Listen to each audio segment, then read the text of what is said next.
പതിറ്റാണ്ടായി വടക്കാഞ്ചേരിയുടെ കന്നഡ വ്യാപാര രംഗത്ത് വിശ്വസ്ത സേവന പാരമ്പര്യമുള്ള ജോൺസൺ കന്നഡ വ്യാപാരം ഇപ്പോൾ ആധുനിക രീതിയിൽ നവീകരിച്ച ഷോറൂമിൽ തിങ്കൾ വെള്ളി ദിവസങ്ങളിൽ രാവിലെ 10 മണി മുതൽ ഉച്ചയ്ക്ക് 1 മണി വരെ കണ്ണ് ഡോക്ടറുടെ പരിശോധന, ഡ്രൈവിംഗ് ലൈസൻസിനായുള്ള സർട്ടിഫിക്കറ്റുകൾ, വിദ്യാർത്ഥികൾക്ക് ആവശ്യമായ ആന്റി ഗ്ലെയർ ബ്ലൂ കട്ട് ലെൻസുകൾ കുറഞ്ഞ വിലയിൽ, ദിവസവും രാവിലെ 9 മണി മുതൽ രാത്രി 8 മണി വരെ ക്വാളിഫൈഡ് ഒപ്റ്റോമെട്രിസ്റ്റിന്റെ സേവനം, എല്ലാവിധ ബ്രാൻഡഡ് ഫ്രെയിമുകൾ, ലെൻസുകൾ എന്നിവ കുറഞ്ഞ നിരക്കിൽ.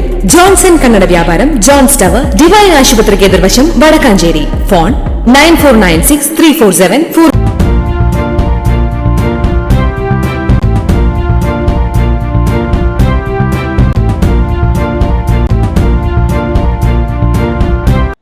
നമസ്കാരം, എനി ടൈം ന്യൂസിലേക്ക് സ്വാഗതം.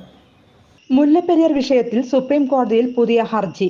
ഡാം സുരക്ഷിതമെന്ന വിധി റദ്ദാക്കണമെന്നാവശ്യപ്പെട്ട് അഭിഭാഷകനായ മാത്യു നെടുമ്പാറ ആണ് ഹർജി നൽകിയത്. 2006-2014 വർഷങ്ങളിലെ വിധി റദ്ദാക്കണമെന്നും ഹർജിയിൽ ആവശ്യപ്പെടുന്നു. കേരളത്തിന് ഡാമിൽ അവകാശമുണ്ട്.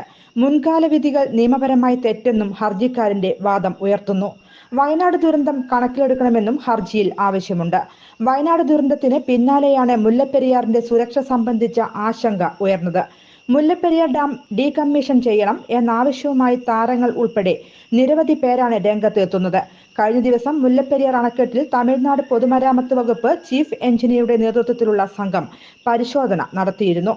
പൊതുമരാമത്ത് മധുര റീജിയണൽ ചീഫ് എഞ്ചിനീയർ എസ് രമേശിന്റെ നേതൃത്വത്തിലായിരുന്നു പരിശോധന. കേരളത്തിൽ മഴ ശക്തി പ്രാപിക്കാനുള്ള സാധ്യത കണക്കിലെടുത്ത് അണക്കെട്ടിൽ ജലനിരപ്പ് ക്രമാതീതമായി ഉയർന്നാൽ സ്വീകരിക്കേണ്ട മുൻകരുതൽ നടപടികൾ പരിശോധിക്കുന്നതിനും തമിഴ്നാട്ടിലെ ഉദ്യോഗസ്ഥർക്ക് നിർദ്ദേശങ്ങൾ നൽകുന്നതിനുമായിരുന്നു സന്ദർശനം.